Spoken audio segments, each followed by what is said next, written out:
नमस्कार दोस्तों, मैं हूं यादराम और आप जुड़ चुके हैं वाईडी ब्रदर्स क्लासेज के यूट्यूब चैनल से। आप सभी प्यारे प्यारे दोस्तों का वाईडी ब्रदर्स क्लासेज के ई लर्निंग प्लेटफॉर्म पर हार्दिक स्वागत है।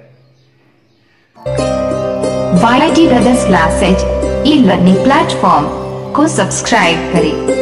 तो दोस्तों, कल तक की क्लास में हमने जो हिंदी का पोर्शन हम पढ़ रहे थे और हिंदी विषय में हमने संधि टॉपिक को क्लियर किया था। संधि टॉपिक की भूमिका के बारे में अध्ययन किया था। जो संधि से या डायरेक्ट उदाहरणों से पहले की जो भूमिका है या उदाहरणों से पहले के जो महत्वपूर्ण तथ्य हैं उनको लेकर के हमने चर्चा करी थी और बहुत अच्छे से हमने समझा था कि संधि में क्या क्या बातें आवश्यक होती हैं। जब संधि करते हैं तो कौन कौन सी बातों का हमें विशेषतः ध्यान रखना चाहिए। तो आज उससे आगे हम पढ़ते हैं दोस्तों। चलिए मेरे साथ और संधि के एक एक पॉइंट को क्लियर करते हुए हम चलेंगे। उदाहरणों के माध्यम से भी क्लियर करेंगे और कुछ चीजें आपको बताने की अगर आवश्यकता पड़ेगी तो मैं उस प्रकार से भी आपके सामने रखूंगा कि आपको एकदम अच्छे तरीके से क्लियर हो जाए वो चीजें। तो चलिए दोस्तों, आते हैं, बातचीत करते हैं। देखिए, सबसे पहले हमने बातचीत करी थी कि हम संधि पढ़ रहे हैं और संधि में स्वर संधि पढ़ रहे हैं। स्वर संधि, अब स्वर संधि के हमने 5 पेज लिखे थे, या फिर अब मैं दोबारा रिपीट कर रहा हूं, जरा जल्दी से देख लेंगे आप कि 5 भेद कौन कौन से हैं संधि के। स्वर संधि के 5 भेद कौन कौन से हैं। पहला दीर्घ स्वर संधि, दीर्घ स्वर संधि। दूसरा गुण स्वर संधि,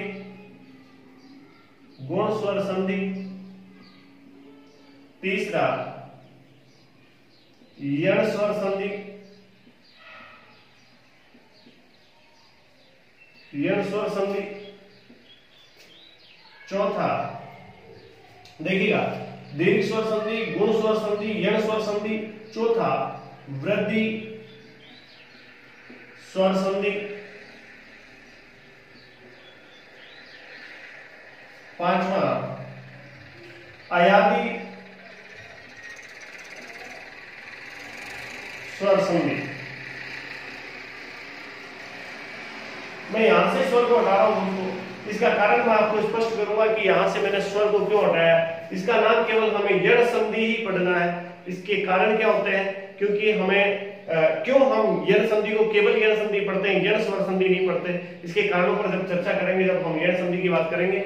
हाल फिलहाल हम दीर्घ स्वर संधि, गुण स्वर संधि, यण संधि, वृद्धि स्वर संधि, अयादी स्वर संधि, ये 5 भेदों के बारे में हम पता कर रहे हैं। स्टार्ट करेंगे जब हम दीर्घ स्वर संधि से। जैसे जैसे इन संधियों का नंबर आएगा अपन एक एक चीज पर खुल करके चर्चा करेंगे। तो आइए मेरे साथ। सबसे पहले हम लेते हैं दीर्घ स्वर संधि को, और दीर्घ स्वर संधि को उदाहरणों के माध्यम से हम समझेंगे बहुत अच्छे से। पहले तो ये समझ लिए दोस्तों कि चाहे वो दीर्घ स्वर संधि हो, चाहे वो यण संधि हो, चाहे वो गुण संधि हो, चाहे वो अयादी, इनको क्रम से लिखना कोई आवश्यक नहीं है। आप ये जरूरी नहीं है सबसे पहले दीर्घ स्वर संधि पढ़ें, ये आवश्यक नहीं है कि सबसे लास्ट में आप अयादी स्वर संधि पढ़ें। कोई भी मत, इसका कोई औचित्य नहीं है। आप तो ये ध्यान रखें, ये इसलिए पढ़ा जाता है क्योंकि इसकी शुरुआत जो है वो जो स्वर है उनकी शुरुआत से होती है, इसलिए इनको ये क्रम ऑर्डर है जो रख दिया गया है। ऐसा प्रश्न आज तक कभी नहीं आया है कि स्वर संधि का पहला प्रकार कौन सा है, ऐसा प्रश्न आज तक ना बना है और नहीं बनेगा। तो इस बात का तो आप दिमाग से बाहर निकालें कि कौन से नंबर पर है। आप रटने की कोशिश नहीं करेंगे, सबसे पहले दीर्घ स्वर संधि है, उसके बाद गुण स्वर संधि है, कोई दिक्कत नहीं है। आपको तो नियमों का पता होना चाहिए, फिर आपको कोई दिक्कत नहीं आएगी प्रश्न को सोल्व करने में। तो चले आगे। देखिए, दीर्घ स्वर संधि की बातचीत करें तो सबसे पहली बात है कि हमें शब्दों का अर्थ आना चाहिए। दीर्घ का मतलब होता है बड़ा, और इसमें एक नियम बन जाएगा। जब मैं आपके सामने लिख रहा हूं तो नियम बन जाएगा कि दो समान स्वर मिलकर के इस समान शब्द को दूसरी भाषा में बोलते हैं सजातीय।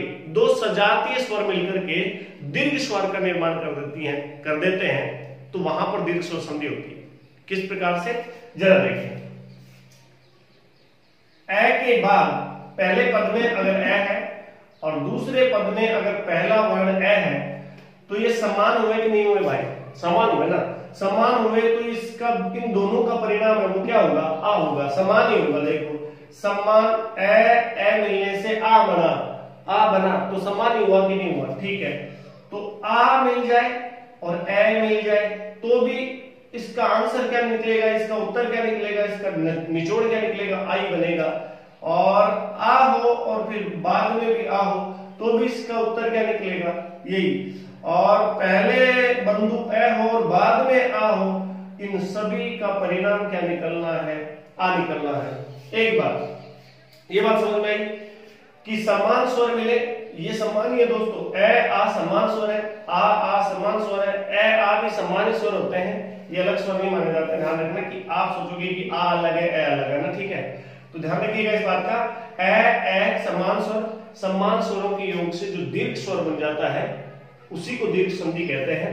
तो एक बात तो ये समझ में आ गई होगी, इन सभी का परिणाम क्या होगा, आ होगा। दूसरा नियम देख ले, जैसे ई है और ई के बाद में छोटा ई आ गया, ई है और इसके बाद में बड़ा आ गया, ई है और इसके बाद में छोटा आ गया, अब ई है, ये भी बड़ा है और ये भी बड़ा है, और इन सभी का परिणाम क्या निकलना है दोस्तों, बड़ा वाला ई, जिसको आप बोलते हो, ठीक है, कोई दिक्कत नहीं। ई इनके मिलने से भी बड़ा बनेगा, इसके और इसके मिलने से भी बड़ा बनेगा, इस ई के और इस ई के मिलने से भी बड़ा बनेगा, और बड़े बड़े के मिलने से भी बड़ा ही बनेगा दोस्तों। अंतोगति व परिणाम क्या निकलना है, ई निकलना है। आगे बढ़ते हैं और देखते हैं, ऊ और ऊ मिल जाए, ऊ और ऊ मिल जाए, ऊ और ऊ मिल जाए, ऊ और ऊ मिल जाए, बड़ा वाला, इन सभी का परिणाम क्या निकलना है, बड़ा वाला ऊ। दीर्घ मतलब कौन सा, ये दीर्घ है दोस्तों, इनका दीर्घ रूप है, इन स्वरों का दीर्घ रूप है। शर्त इसमें एक ध्यान रखनी है कि स्वर समान होने चाहिए, दोनों पदों में स्वर क्या होने चाहिए, समान होने चाहिए दोस्तों, तभी आपकी कौन सी संधि होगी, दीर्घ स्वर संधि होगी। क्लियर है ये बात, आगे बढ़े, चलो आओ देखो।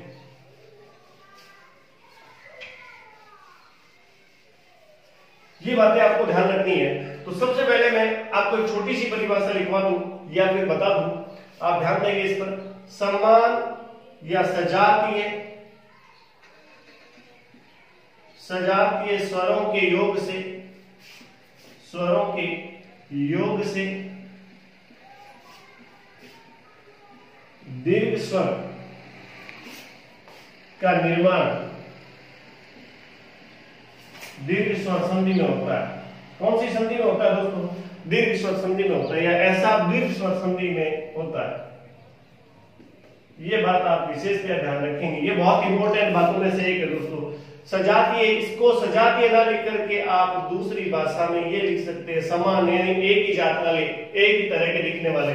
समान स्वरों के योग से जो परिवर्तन होता है या दीर्घ स्वर में बदलाव आता है या दीर्घ स्वर जो बन जाता है, वो ही किसके अंतर्गत आता है, दीर्घ स्वर संधि के अंतर्गत आता है। इसको हम उदाहरणों से बेहतर तरीके से समझ सकते हैं। जरा देखिए उदाहरणों से कैसे समझेंगे, ये बात आपको समझ में आ गई होगी। तो आगे बढ़ते हैं और आगे बढ़ करके हम एक उदाहरण लेते हैं। जैसे मैं मान लीजिए मैंने ले लिया एक उदाहरण है, पुष्प और अंजलि। ये दोस्तों बहुत प्यारा उदाहरण है, ध्यान देना इस बात पर। देखो इस पुष्प पद में और इस अंजलि पद में जो पुष्प का अंतिम है, ये बात तो मैंने पहले ही बता दी थी। संधि की एक खास बात है, ये बात मैंने पहले बताई थी आपको पिछली क्लास में, आज फिर बता रहा हूं, जरा ध्यान देना। पहले पद का आखिरी वर्ण और दूसरे पद का पहला वर्ण ही बदलेगा, बाकी किसी को आपको छेड़ने की या किसी भी पद में कोई परिवर्तन करने की आवश्यकता नहीं है, ठीक है, नहीं करनी है ऐसा। तो पहले पद का अंतिम क्या है दोस्तों, प है, और दूसरे पद का पहला क्या है, ए है। इस पे में कौन मिला हुआ है, ए मिला हुआ है, और आगे भी कौन है, ए है। इन दोनों के मिलाने से क्या बनेगा दोस्तों, आ बनेगा। ये बात मैंने पहले ही अभी बताई आपको। इसका मतलब नियम अपना लागू हो रहा है, ए है और आगे भी ए है, इसका मतलब क्या हुआ, समान स्वर है कि नहीं है, समान स्वर है ना भाई। समान स्वर है तो इनका परिणाम क्या निकलेगा, आ निकलेगा, और समान स्वर है इसलिए ये कौन सी संधि का उदाहरण हो सकता है, दीर्घ स्वर संधि का उदाहरण हो सकता है। इसका संधि रूप क्या होगा, जरा देखिए, ये बात तो समझ में आ गई। तो इसको ऐसे कैसे लिख दो, जितना लिखा हुआ बाकी के पद को ऐसे कैसे लिख दिया हमने, ये पू का पू लिख दिया, से का से लिख दिया, अर्धाक्षर से लिखा, और पै में से अगर दोस्तों मैं ए निकालूं तो पै कैसा बचेगा, आधा बचेगा, ठीक है। इस पै में से ए निकाल लिया, और आगे वाला ए मिला दिया, इन दोनों के मिलाने से क्या बना था, आ बना था। तो पा की मात्रा, आ की मात्रा में किस पे लगा दूं, पै पे लगा दूं, तो पुष्पा हो गया और अंजलि का अंजलि बच गया दोस्तों, और क्या बनकर तैयार हुआ, पुष्पांजलि। क्लियर है कि नहीं है? ये बात आपको समझ में आई होगी, उम्मीद करता हूं। आगे लिख देता हूं इसको, क्या क्या बना दोस्तों, पुष्पांजलि। पुष्पांजलि, पुष्पांजलि में दोस्तों ध्यान रखना ली छोटी आती है। क्लियर है? ये बात तो आपको क्लियर हो गई होगी। अगली बात पर चलते हैं, अर् धन अवली। अर् का मतलब चट्टान होता है दोस्तों, और अवली का मतलब श्रृंखला होता है। ये भी बहुत अच्छा उदाहरण है इस संधि का। तो अर में रे, लास्ट वाला वर्ड कौन सा है, रे है, और इसका पहला वर्ड कौन सा है, ए है। इस रे में कौन मिला हुआ है, ए मिला हुआ है दोस्तों, और इस ये सीधा सीधा आपके सामने ए रखा ही हुआ है। ए और ए के मिलने से क्या बनता है, आ बनता है, और इस प्रकार से आपका बन जाएगा अरावली। कोई समस्या है क्या, कैसे बना सर, जरा मैं खुल करके बता देता हूं आपको। देखिए ये रे है, इस रे को मैं दोबारा से लिख रहा हूं, यहां पर देखना, इसको डिफाइन कर रहा हूं, खोल करके बता रहा हूं। ए का ए लिख दिया मैंने, इसको तो छेड़ना ही नहीं है, मैं पहले ही कह चुका हूं कि पहले वाले को नहीं छेड़ना, पहले पद का तो आखिरी वर्ण छेड़ना भाई, पहले पद का आखिरी। पहले पद का आखिरी कौन है, रे है ना, पहले पद का आखिरी रे है, तो पहले पद के आखिरी रे में से अगर मैं ए निकालूं तो रे कैसा बच जाएगा, आधा बच जाएगा। ठीक है, अभी ध्यान रखना, आधा रे, और इस आधे रे में से क्या निकाला कि आधा बच गया, ए निकाला ना हमने, ए निकाला, आगे कौन है, ए है, ए के और ए के मिलने से क्या बनता है, आ बनता है ना, तो रे का क्या बन जाएगा, रा बन जाएगा। वली का तो वली ऐसे कैसे लिखना है दोस्तों, अरावली बन करके तैयार है। क्लियर है? आगे बढ़ते हैं, एक अच्छा उदाहरण और लेते हैं दोस्तों, ध्यान देंगे, अभय धन अरण्य। ये बहुत बढ़िया उदाहरण है, बहुत अच्छा उदाहरण है दोस्तों इस संधि का। देखो इस शब्द को हम गलत लिखते हैं, हमें संधि अगर आए तो इस शब्द को हम कभी भी गलत नहीं करें। ये बात क्यों नहीं करेंगे, जब हमें पता होगा, इस शब्द का अर्थ पता होगा, तो हम कभी भी गलत नहीं करेंगे। देखिए कैसे नहीं करेंगे। ए का मतलब नहीं, भय का मतलब डर, अरण्य का मतलब जंगल। ऐसा जंगल जहां पर किसी भी जानवर को कोई डर नहीं हो, उसे ही तो कहा जाता है अभयारण्य। क्या कहा जाता है, अभयारण्य। तो देखना दोस्तों, इसमें से इसमें चेंज करना और इसमें चेंज करना, बाकी के ऐसे बाकी का पद ऐसे कैसे लिखना है, ए तो ऐसे लिख दिया मैंने, ये में से ए निकाला तो ये कैसा बचा, आधा, आधा बचा ना, ये आधा बचा। और उसके बाद में कौन मिला हुआ है, ए मिला हुआ है। अब इसमें से ए निकाला था और आगे भी ए है, इन दोनों को मिलाएंगे तो क्या बनेगा दोस्तों, आ बनेगा कि नहीं बनेगा, आ बनेगा। तो मैं आ की मात्रा कहां लगाऊं, आ की मात्रा या पर लगाऊं, जहां से हटाया था वहीं तो लगाऊं ना। तो ए भय या, और रण्य का रण्य लिख दो दोस्तों, क्या बनकर तैयार हुआ, अभयारण्य। मैं शब्द दोबारा लिख रहा हूं, आपको अच्छे से दिखाई दे, अभयारण्य। तो अभयारण्य जो शब्द है वो ऐसे लिखा जाता है दोस्तों, अभ्या नहीं लिखा जाता। ये जो आप लिखते हो ये तो बिल्कुल ही गलत है, ये एकदम गलत है दोस्तों, कतई गलत है, इसका कोई सेंस नहीं है। अभ्या नहीं होता दोस्तों, अभयारण्य होता है। ठीक है प्यारे प्यारे दोस्तों, समझ में आई होगी ये बात आपको अच्छे से। चलते हैं आगे, और आगे बढ़कर के हम और उदाहरण लेते हैं, कुछ उदाहरण लेते हैं जिनसे आपको अच्छे से क्लियर हो जाए कि दीर्घ स्वर संधि में क्या होता है। देखिए हमने ले लिया एक उदाहरण, महाधन आत्मा। इसमें आ है और इसमें आगे आ है, तो दोनों आ और आ के मिलने से क्या बनता है, परिणाम तो वही निकलना है ना भाई। वो फॉर्मूला आपके दिमाग में आ रहा होगा, ए आ ए आ। इन सब का परिणाम क्या निकलना है दोस्तों, आई निकलना है। इन ये चाहे किसी से भी कोई किसी का भी योग हो, परिणाम क्या निकलना है, आ निकलना है। तो यहां पर भी आ है, यहां पर भी आ है, परिणाम क्या निकलेगा, आई निकलेगा। इसलिए इसका जो संधि रूप होगा वो क्या होगा दोस्तों, महात्मा। महात्मा क्लियर होगा, ठीक है। इसमें आ और ऐड हो गया तो भी आई रहेगा दोस्तों, इसमें कोई परिवर्तन नहीं आएगा। आगे बढ़ते हैं, आगे बढ़कर के और एक अच्छा उदाहरण देखते हैं। देखिए देखिए राजा धन आ गया। कितने उदाहरण ले लो दोस्तों, 50 लाख हजारों लाखों उदाहरण ले सकते हो आप, कितने उदाहरण ले सकते हो। इसमें राजा में लास्ट में क्या है, आ है, और इसका पहला क्या है, आ है, बाकी के को नहीं बदलना। देखो रा का रा लिख दिया, जामे से आ निकाला तो जय आदा, इस आ को बाहर निकाल लिया, आगे कौन है, गया। ये तो बात समझ में आई ना। इसमें से आ निकाला, इसको तो संधि करानी है, इसलिए इसको लिखते नहीं, इसको लिखेंगे, इसको और इसको लिख दिया हमने। इसमें से आ निकाला, इन दोनों को मिलाएंगे तो क्या बन जाएगा, राजा गया बन जाएगा दोस्तों। ये बात आपको अच्छे से समझ में आनी चाहिए कि मैं किस तरीके से संधि कर रहा हूं, आपको भी जस्ट वैसे ही संधि करोगे। ठीक है दोस्तों, बहुत अच्छी बातों में से एक है। तो दोस्तों इस प्रकार से आप समझ सकते हैं। आगे बढ़ते हैं और आगे कुछ उदाहरण लेते हैं। जैसे मान लीजिए ई वाला उदाहरण लेते हैं अपन। एक बढ़िया सा उदाहरण है, कवि धन इंद्र, कवि धन इंद्र। तो आप इसका संधि के रूप क्या बनाएंगे, इसमें कौन है दोस्तों, ई है, और आगे कौन है, ई है। इन दोनों के योग से क्या बनेगा दोस्तों, बड़ा वाला ई बनेगा। इस ई को कहां अप्लाई करना है जरा देखना। कै का तो क्या लिख देते हैं, क्योंकि इसको तो छेड़ना ही नहीं हमें, इसमें तो कोई परिवर्तन नहीं करना। इस वी में से हमने ई निकाला तो वह कैसा बचा, आधा।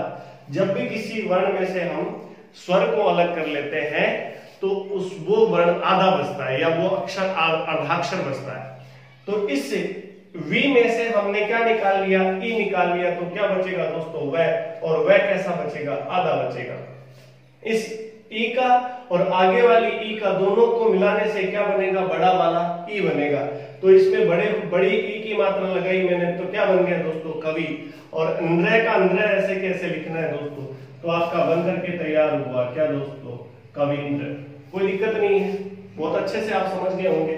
आगे चलते हैं, एक बढ़िया सा उदाहरण और लेते हैं। गिरि धन ईश, गिरि धन ईश, बहुत अच्छा उदाहरण है दोस्तों, ध्यान देंगे इस बात पर। इसमें ई है, इसमें बड़ा है और इसमें भी बड़ा है, इन दोनों का योग से क्या बनेगा जरा देखना। ये छोटे छोटे वाला उदाहरण है, ये बड़े बड़े ई वाला उदाहरण है, बहुत अच्छा उदाहरण है। तो गी को तो गी लिखना है, क्योंकि इसमें कोई परिवर्तन नहीं करना। इस री में से ई निकालेंगे तो रे कैसा बचेगा, आधा बचेगा।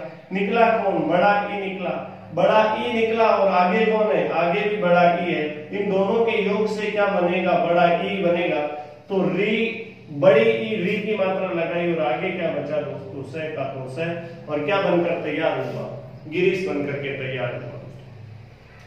ठीक है, आगे बढ़ते हैं। और आगे बढ़ करके और एक उदाहरण दे देता हूं आपके सामने, ताकि आपको अच्छे से क्लियर हो जाए। जैसे नारी धन ईश्वर, नारी धन ईश्वर। अब नारी में री है, और री के साथ आप समझ रहे होंगे, अच्छे से सब पता लग रहा होगा कि इसमें ई मिला हुआ है। कौन सा ई, बड़ा वाला ई मिला हुआ है। आगे कौन है, ई है दोस्तों। दोनों से के योग से क्या बनेगा, ई बनेगा। और ना का तो ना ही रहेगा, ये लो ना का ना, एक एक अक्षर को देख लो आप, ना का ना रहेगा। इस री में से ई निकला तो रे आधा, आगे इस ई को रख लो एक बार, बचा क्या, स्वर बचा, यही तो बचा। अब इसको हम पूरा करेंगे, कैसे करेंगे दोस्तों, ई इसमें से निकला हुआ ई, री में से निकला हुआ ई, तो रे बचा आधा। आगे वाला ऐसे कैसे उठाओ, री, दोनों को मिलाने से बना ई, क्या बना, ई बना ना। इसमें से ई उठाया, ये इसमें से ई निकाला, दोनों को मिलाने से, दोनों के योग से क्या बना, बड़ा वाला ई। ये मात्रा हम कहां लगाए, जहां से हमने हटाई थी। कहां से हटाई थी दोस्तों, रे से हटाई थी, तो क्या हो गया दोस्तों, नारीश्वर। कोई दिक्कत नहीं है, अच्छे से आपको समझ में आ रही होगी, उम्मीद कर रहा हूं दोस्तों। एक उदाहरण और ले लो दोस्तों, कोई दिक्कत नहीं है, सती धन ईश,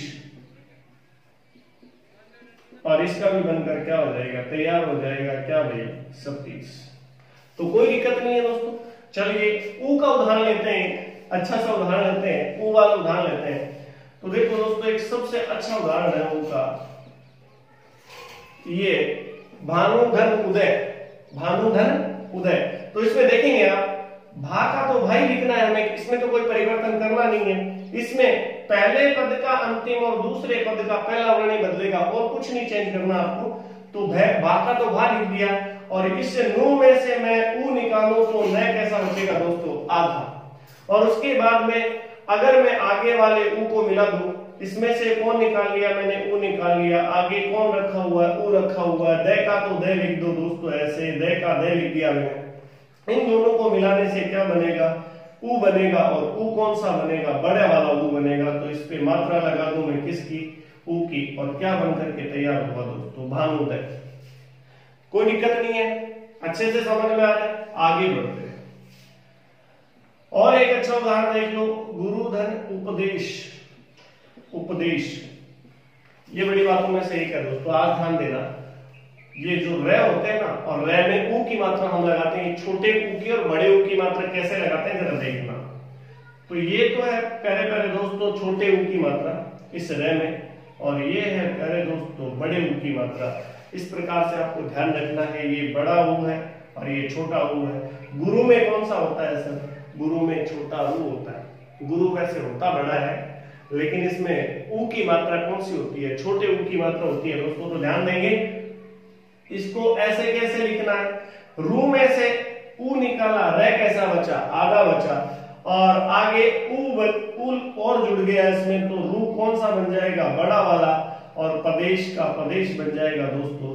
और गुरु प्रदेश, गुरु के नाम में गुरु छोटा है, रू छोटा है, लेकिन जब गुरु उपदेश देता है तो गुरु के उपदेश बड़े होते हैं दोस्तों। ये तो एक बताने का तरीका है, आप जैसे भी समझे आपको समझ में आना चाहिए कि ऊ की मात्रा इसमें क्या हो जाएगी, बड़ी वाली हो जाएगी। क्लियर है मेरे प्यारे प्यारे दोस्तों, ये बातें आपको अच्छे से समझ में आई होंगी। उम्मीद करता हूँ आपको क्लास पसंद आ रही होगी दोस्तों।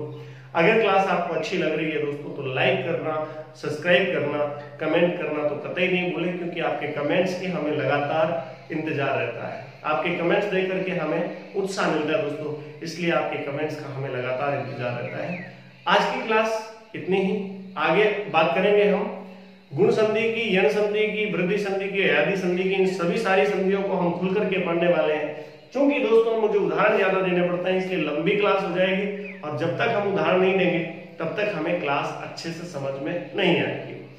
देख लीजिए, जैसे मैं इसका एक ही उदाहरण देता तो फिर कहीं ना कहीं कंफ्यूज रह जाता, क्योंकि हिंदी में सबसे ज्यादा इंपॉर्टेंट है उदाहरण, और उदाहरण जितने ज्यादा पढ़े जाएंगे या उदाहरण जितने ज्यादा पढ़ाए जाएंगे उतनी ही ज्यादा बेहतर तरीके से हिंदी को आप समझ सकते हैं। चलिए दोस्तों, आज के लिए इतना ही, मिलते हैं अगली क्लास में, तब तक के लिए नमस्कार, जय हिंद।